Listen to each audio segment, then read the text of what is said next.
attribution windows, I pretty much only use.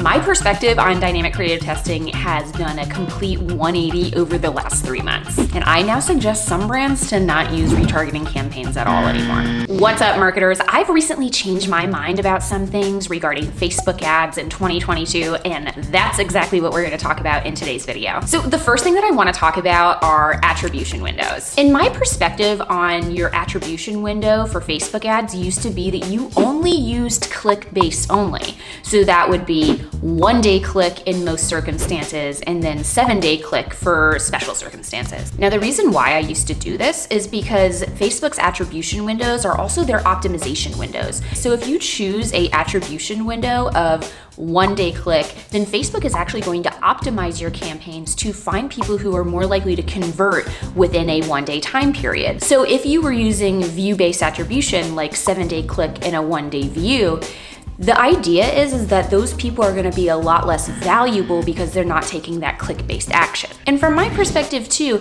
if you are telling Facebook to go after someone who is more likely to convert from your ad, who also clicked on your ad, then that is a much stronger case that those purchases are actually coming from Facebook. Because Facebook could be just taking those easy wins from those people who are already gonna convert anyways, AKA a view-based attribution. But now my perspective on this has changed quite a bit, especially post iOS 14. The reality is that we just don't have as much data as we used to inside of Facebook Ads Manager.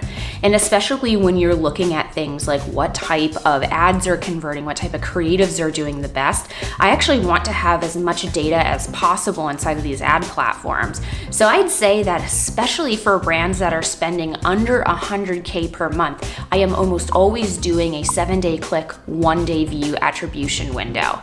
And for brands that are spending more than 100K per month, I'd say that in a lot of circumstances, we're still gonna be using that 7 day click, 1 day view. But for brands that are spending more than 500K per month or more than $1 million per month on their Facebook ads, that's when we're still probably more likely to be using click-based only. But I'd say really in most cases now, we are starting to make the change to 7 day click, 1 day view, or we're really considering it. And it's because we're able to see more of those purchases and conversions coming in. It's just frankly more data than just looking at click-based attribution. I'm actually very interested to hear your guys' perspective on this because I don't think that everyone has this POV, but especially again for brands that are spending under 100K per month, I don't even think about it. It's just 7 day click, 1 day view now. Number 2 is actually something that I have very, very recently changed my mind on and have been testing on a lot more accounts. I'd say within like the last 3 months, and that is dynamic creative testing. To be honest, I've done a total 180 on this one lately, and I've pretty much exclusively started using this for accounts that I'm currently consulting on. But first things first, what is dynamic creative testing? Essentially, dynamic creative testing allows you to test 10 different images and videos along with 5 different headlines, copy options, description lines. So essentially, you're giving Facebook all of these different creative options, and it is putting together the best combinations for the best individual user. Now, my perspective on this used to be that I did not use this, and I would actually create individual ad assets. And a big reason for that was because number 1, you couldn't build up good social proof on that. Another reason why too is because we weren't actually able to see what types of images or videos were actually tracking those conversions. So it was a bit of a black box in terms of what was working. Of course, you could always see where the amount spent was pooling, aka what types of videos and images were actually getting the most amount of budget, which for us generally tells us that's what's getting the best performance. But we still weren't able to get as much data. Now, the reason why I've actually changed my mind on this recently is because I've seen a few accounts recently that had been using this and weren't using it previously, and the results actually were a lot better. So again, this is something that, especially with accounts that I'm consulting on, particularly for accounts that are sub 100K per month, I am almost exclusively using dynamic creative testing. And I will say that the lack of data is still a bit of an issue. Like, I am able to see individual hook rates for different videos, but I'm not able to see individual hold rates for each video.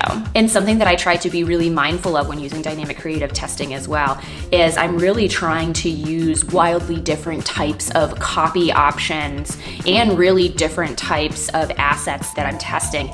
Even if I am launching a creative test, and that is what I'm doing for some of these sub 100K per month accounts, I am actually launching creative tests using dynamic creative testing. I'm just making sure that the creatives are taking bigger creative swings, so to speak. So we're not really doing tons of different variants, but a bit more on that later. Now, if you've been surprised by any of these so far, be sure to leave me a comment, like, or even subscribe to my channel. Those small actions really do help me out a ton, and it costs you nothing.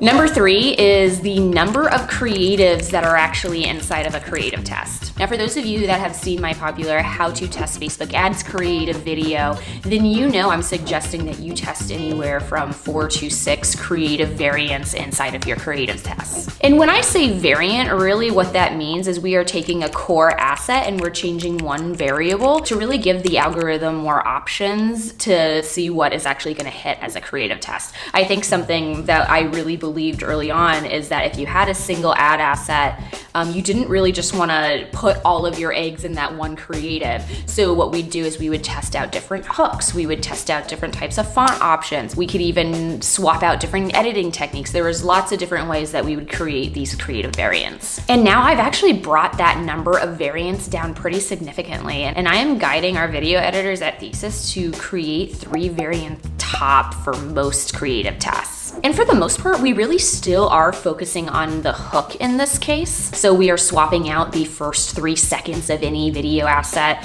in terms of imagery, in terms of messaging, and really trying to figure out what type of hook is actually going to be the winner. But something that I'm really trying to emphasize right now is making sure that these variants are actually pretty big swings. So not only are we swapping out the beginning imagery and messaging, we're actually testing out like very different strategies in these hooks and with the imagery. So if we're going to be testing out content from a UGC creator, for instance, we might try a TikTok response bubble in the hook. We might try a problem solution type of hook, or we might even test like a 3 reasons why type of hook. Those are very, very different strategies when it comes to UGC and to ad creative. And again, we're really trying to take much bigger swings in our variants these days. And number 4, the final one, which I think is something that I'm still really trying to formulate my official POV on, but I'll share with you guys where I am with it right now, is this idea of retargeting campaigns.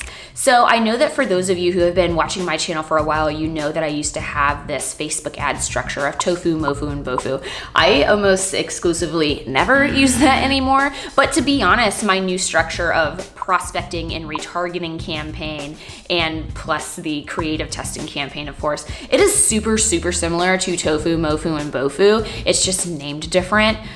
Tofu is still top of funnel, which is going to be your prospecting campaigns. Mofu is really like your core retargeting campaigns, so targeting website visitors and social engagers.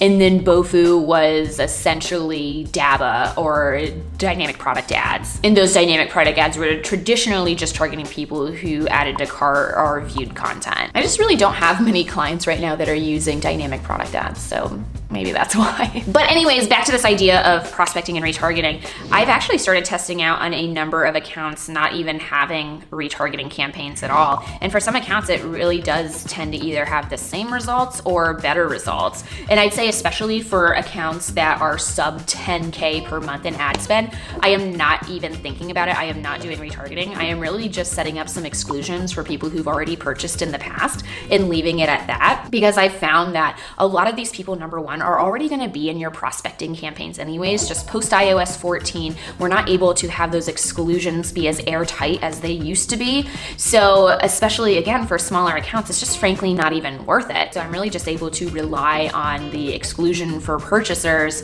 and really just allowing the retargeting to mix in with the prospecting. Now, for much bigger accounts where I want to make sure that we're able to really find net new audiences, we still tend to have for a lot of Thesis clients prospecting and retargeting. But it's interesting, I've just found over the last few months especially that those retargeting campaigns aren't getting as much efficiency as they used to. And for accounts spending sub 10, sub 50K, I just tend to not use them at all anymore. But it's definitely something I'd recommend you guys test out in your own ad accounts. And if it tends to work better for you, then good. Just continue having prospecting and retargeting in one campaign. And by one campaign, I even mean just like one ad set. Like don't have a prospecting and retargeting ad set. Just have your ad sets excluding only purchasers. And that's it. I hope you guys enjoyed this video. These are things that I'm still really trying to get my exact POV on, but frankly, like with Facebook ads and with this industry, things are always changing, and my opinion's also always gonna change. I just think that it's really funny that these 4 things have just really changed a lot over the last 6 months, and I'm sure they have for you too if you guys have been inside of your ad accounts every day and testing out new things. So be sure to let me know what you changed your mind on recently regarding these ad platforms, because I think that'd be really interesting. And that's all. I'll see you guys next week. Bye.